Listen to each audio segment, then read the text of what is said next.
నాకు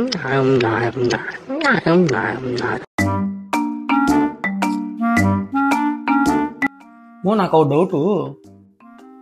ఏంది? ఇప్పుడు చక్కెర తింటేనేమో షుగర్ వస్తుంది, ఉప్పు తింటేనేమో బీపీ వస్తుంది, మరి గుడ్డే తింటే ఎందుకు గుడ్డే రాదు? నువ్వు చేసే పనులకి ఎప్పుడు నీకు బ్యాడ్ డేనే.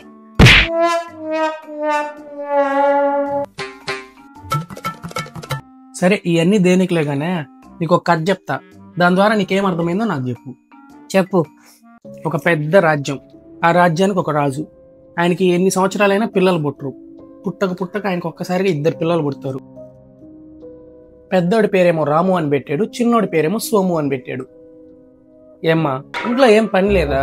నేనేదో సోది చెప్తున్నాను అనుకో, నువ్వు కూడా సోది అలాగే వింటా ఉన్నావా? అయిపోయింది నాకు కథం. ఇలా ఉంటే నువ్వు దేనికి పనికిరావు, నలుగురికి కూడా అన్నం పెట్టలేవు. లేదు, నేను డిసైడ్ అయ్యా, నేను చాలా మందికి అన్నం పెడతా. ఇలా ఉంటే ఎలా పెడతావురా? అందుకే నేను క్యాటరింగ్ లో జాయిన్ అవుదామని ఫిక్స్ అయ్యా. అప్పుడు నలుగురికి కాదు, అక్కడ వచ్చే వాళ్ళందరికి నేనే ఫుడ్ పెడతా. What a vision, what a thought. పిచ్చోలు అయిపోయారు మా టీం అంతా. నువ్వు మారవరా? నాకు తెలిసి మావా నీకున్నంత